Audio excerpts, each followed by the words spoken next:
আমাদের স্পিকার হাফিজউদ্দিন আহমেদ বীর বিক্রম তিনি ইতোমধ্যে সংসদ পরিচালনায় ঐতিহাসিক ভূমিকা পালন করেছেন।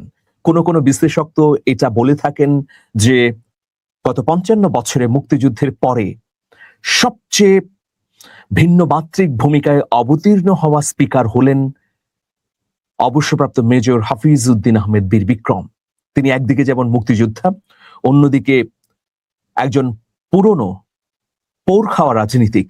দীর্ঘ সময় ধরে তিনি তার সংসদীয় আসন থেকে নির্বাচিত হয়ে জনগণের কল্যাণে কাজ করে যাচ্ছেন। একজন পোর খাওয়া রাজনীতিক মুক্তিযোদ্ধা হিসেবে স্পিকারের দায়িত্ব পালন করতে গিয়ে তিনি যে ধরনের ন্যায্যতার উদাহরণ দেখিয়েছেন তা বিরলই বটে। এই ধরনের মন্তব্যও কিন্তু বিশ্লেষকরা করছেন। তো আমরা দেখতে পাচ্ছি যে স্পিকারের নেতৃত্বে ইতোমধ্যে একটি দল ইরানের তেহরানে পৌঁছেছেন। উদ্দেশ্য ইরানের সর্বোচ্চ নেতা আয়াতুল্লাহ আলী খামেনির জানাজায় অংশগ্রহণ করা।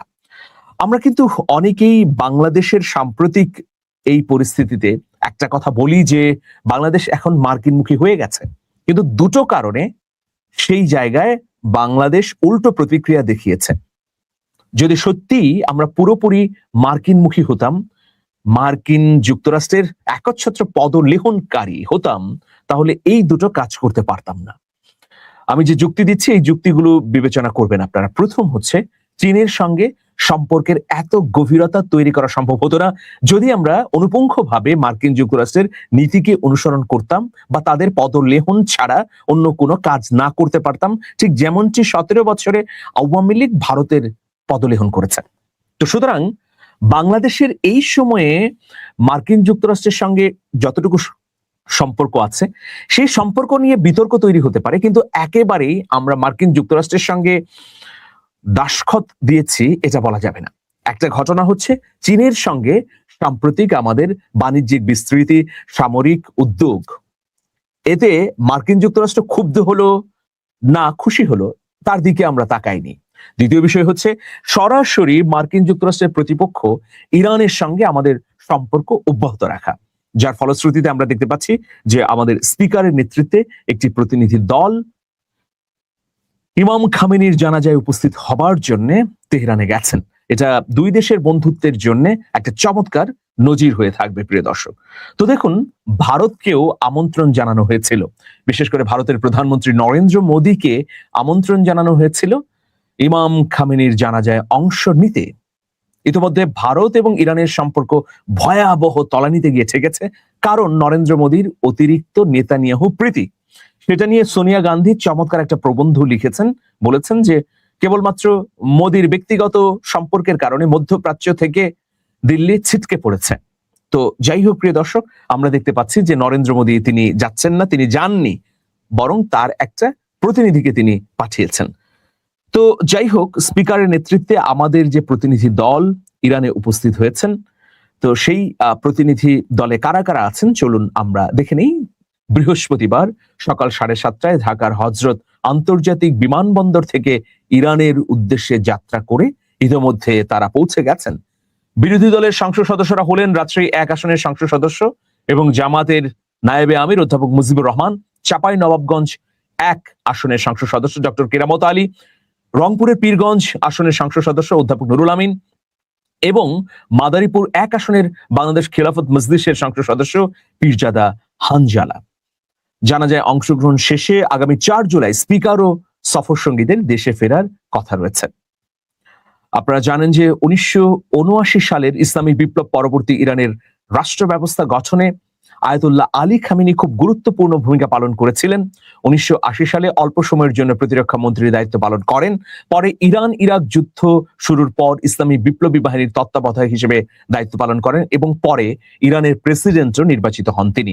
1989 সালে আয়াতুল্লাহ রুহুল্লাহ খোমেনির মৃত্যুর পর ইরানের বিশেষজ্ঞ পরিষদ তাকে দেশের সর্বোচ্চ ধর্মীয় নেতা হিসেবে নির্বাচিত করে। স্পিকারের এই সফরকে বাংলাদেশ ও ইরানের মধ্যকার বিদ্যমান সৌহার্দ্যপূর্ণ সম্পর্কের ধারাবাহিকতা একটি গুরুত্বপূর্ণ কূটনৈতিক ও শোক সংহতির সফর হিসেবে দেখা হচ্ছে।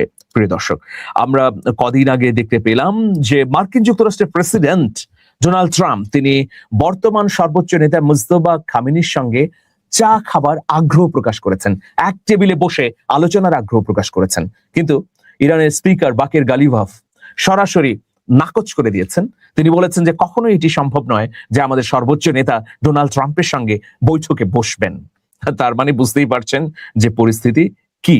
ট্রাম্পের এই আহ্বানে সাড়া দেয়নি তেহরান। অন্যদিকে ডোনাল্ড ট্রাম্পকেও ইরানের সর্বোচ্চ নেতা আয়াতুল্লাহ আলী খামেনির জানাজার অনুষ্ঠানে দাওয়াত করা হয়নি, বা মার্কিন যুক্তরাষ্ট্রকে দাওয়াত করা হয়নি। কারণ আপনারা সবাই জানেন গত 28শে ফেব্রুয়ারি আলোচনার টেবিল থেকে আচমকা উঠে এসে ইরানে হামলা চালায় মার্কিন যুক্তরাষ্ট্র এবং ইসরায়েল। সেই ন্যাক্কারজনক পূর্ব ঘোষণা ছাড়াই করা হামলায় শহীদ হন আয়াতুল্লাহ আলী খামেনি এবং আরো গুরুত্বপূর্ণ ব্যক্তিবর্গ। পাশাপাশি একটা স্কুলে হামলা করে প্রায় 1000-এর মতো শিশুকে হত্যা করে মার্কিন যুক্তরাষ্ট্র। সুতরাং বুঝতেই পারছেন পরিস্থিতি। এইরকম একটা পরিস্থিতির মধ্যে মার্কিন যুক্তরাষ্ট্রকে দাওয়াত দেওয়া তো দূরের কথা, তেহরান তো ছায়াই মারাচ্ছে না। শুধুমাত্র আন্তর্জাতিক তেল এবং জ্বালানি সংকট থেকে বিশ্বকে মুক্ত করবার জন্য শান্তি চুক্তিটি অনুষ্ঠিত হয়েছে, তাও আবার পাকিস্তান এবং মাঝখানে কাতারের উদ্যোগের কারণে। তো আমি যে মূল জায়গায় ফোকাস দিতে চাচ্ছি, যে যেখানে ভারত থেকে নরেন্দ্র মোদীকে দাওয়াত দেওয়ার পরেও তিনি যাচ্ছেন না, কারণ ইতিমধ্যে সম্পর্ক খারাপ করে ফেলেছেন, কোন মুখে তিনি তেহরানে উপস্থিত হবেন। নানাভাবে অন্তর্ঘাতমূলক কর্মকাণ্ডে অংশ নিয়েছে দিল্লি। তেহরানে যে বিপুল সংখ্যক ভারতীয়রা থাকেন তাদের অধিকাংশই প্রায় দিল্লির অনুগত হিসেবে ইরানের বর্তমান সরকারের বিরুদ্ধে নানা ধরনের কনস্পিরেসিতে অংশ নিয়েছেন। ইরানের তেহরান সহ বিভিন্ন শহরে যে গাদ্দাররা আটক হয়েছে তার একটা উল্লেখযোগ্য সংখ্যক হচ্ছেন ভারতীয় নাগরিক। এটা খুবই উদ্বেগজনক। এরপর আমরা দেখতে পাচ্ছি যে গত 1.5 দশকে দিল্লি ইসরায়েলকে এমন ভাবে প্রশ্রয় দিয়েছে যে দেশটির অনেকগুলো ড্রোন কারখানা ভারতে এখন অবস্থিত। মানে যে ড্রোন দিয়ে ইসরায়েল ফিলিস্তিনে গণহত্যা চালাচ্ছে সেই ড্রোন ভারত থেকে সাপ্লাই হচ্ছে। কল্পনা করা যায়, অবাক ব্যাপার। তো সুতরাং দিল্লি যখন ব্যর্থ হচ্ছে ইরানের এই উত্থিত পরাশক্তি হিসেবে আগমনের পরবর্তী সময়ে সম্পর্ক নবায়নের জন্য, সেক্ষেত্রে ঢাকা এক ধাপ এগিয়ে থাকলেই বলা যায়। কারণ আয়াতুল্লাহ আলী খামেনির পর দিল্লি অনেক বিলম্ব করেছে শোক জানাতে। প্রায় 10 দিন পর একটা যেনতেন শোক দিয়েছে তারা। কিন্তু আমরা প্রথম বিবৃতিতে ভুল করলেও দ্বিতীয়বারই আমরা সংশোধন করেছি এবং আয়াতুল্লাহ আলী খামেনির শাহাদাতের পর বাংলাদেশ সরকার শোক জানিয়েছে, সম্পর্ক নবায়নের চেষ্টা করেছে। হরমুজ প্রণালীতে আমাদের যে তেলবাহী ট্যাঙ্কার এবং অন্যান্য জাহাজ আটকা ছিল সেগুলো উদ্ধারের জন্য ইরানের সঙ্গে যোগাযোগ করা হয়েছে। ইরানের ঢাকাস্থ দূতের সঙ্গে বারবার আমরা কথা বলেছি। আমরা ইরানের যে পক্ষে আছি, দেশের জনগণ সহ গুরুত্বপূর্ণ প্রতিষ্ঠানগুলো, সেই বার্তাও তেহরানের কাছে পৌঁছে দেওয়া হয়েছে। তো এখন যে আমাদের স্পিকার গেলেন, এটা আসলেই বড় এবং গুরুত্বপূর্ণ একটি বার্তা বহন করছে। প্রিয় দর্শক, আমি একটু কর্মসূচিগুলো জানিয়ে দিতে চাই যে কি কি কর্মসূচি হাতে নেওয়া হয়েছে ইরানের সর্বোচ্চ নেতার জানাজাকে ঘিরে। ইরানের সাবেক সর্বোচ্চ নেতা আয়াতুল্লাহ আলী খামেনির জানাজা ও দাফনকে কেন্দ্র করে দেশ জুড়ে নিরাপত্তা ব্যবস্থা জোরদার করা হয়েছে। ব্রিগেডিয়ার জেনারেল মোহাম্মদ আকরামিনিয়া জানিয়েছেন সামরিক বাহিনীর সর্বোচ্চ সতর্ক অবস্থানে রয়েছে। তিনি বলেন বিভিন্ন দেশ থেকে আসা উচ্চ পদস্থ কর্মকর্তা, ধর্মীয় ও রাজনৈতিক ব্যক্তিদের নিরাপত্তা নিশ্চিত করতে অতিরিক্ত ইরানি বাহিনী মোতায়েন করা হয়েছে। তিনি আরো জানান দেশের স্থল, নৌ ও বিমান বাহিনী সীমান্ত এলাকা জুড়ে তাদের উপস্থিতি বাড়িয়েছে যাতে নিরাপত্তা পরিস্থিতি নিয়ন্ত্রণে থাকে। আকরামিনিয়া বলেন ইরানের বিমান প্রতিরক্ষা বাহিনী দেশটির আকাশ সীমায় সার্বক্ষণিক নজরদারি করছে। গত 28 ফেব্রুয়ারি যুক্তরাষ্ট্র এবং ইসরায়েলের যৌথ হামলায় নিহত হন আয়াতুল্লাহ আলী খামেনি। মৃত্যুর 4 মাস পর তার জানাজা ও দাফনের প্রস্তুতি নিচ্ছে ইরান। দেশের ইতিহাসে এটাই সবচেয়ে বৃহত্তম রাষ্ট্রীয় জানাজা এবং দাফন। 6 দিন ব্যাপী এই জানাজা ও দাফন অনুষ্ঠান প্রতিবেশী দেশ ইরাক সহ 5টি শহরে অনুষ্ঠিত হবে। শনিবার তেহরানের গ্র্যান্ড মুসাল্লা প্রার্থনা চত্বরে খামেনির জানাজার মাধ্যমে এই অনুষ্ঠান শুরু হবে। সোমবার তেহরানের রাস্তায় একটি মিছিল হবে। মিছিলটি 7 জুলাই পবিত্র শহর কোমে এবং তারপর ইরাকের নজফ ও কারবালা শহরের দিকে যাবে। আগামী 9 জুলাই খামেনির মরদেহ তার নিজ শহর মাশহাদে দাফনের জন্য নিয়ে যাওয়া হবে। ইরান ও ইরানের বাইরে থেকে বহু মানুষ এই অনুষ্ঠানে যোগ দেবেন বলে আশা করা হচ্ছে। কর্তৃপক্ষ জানিয়েছে প্রায় 1.5 থেকে 2 কোটি শোকাহত মানুষ এতে অংশগ্রহণ করবে।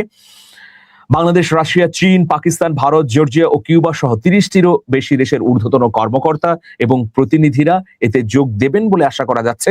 সেই সঙ্গে 90টি দেশের ধর্মীয় নেতারাও এই জানাজায় অংশ নেবেন। বিশাল একটি ব্যাপার। তো বাংলাদেশ এই সুযোগে শোক বার্তা জানাচ্ছে তেহরানকে এবং সংহতিও জানাচ্ছে। আমরা মনে করি বাংলাদেশ তার স্বাধীন কূটনীতির মাধ্যমে উন্নতির চরম শিখরে পৌঁছাক।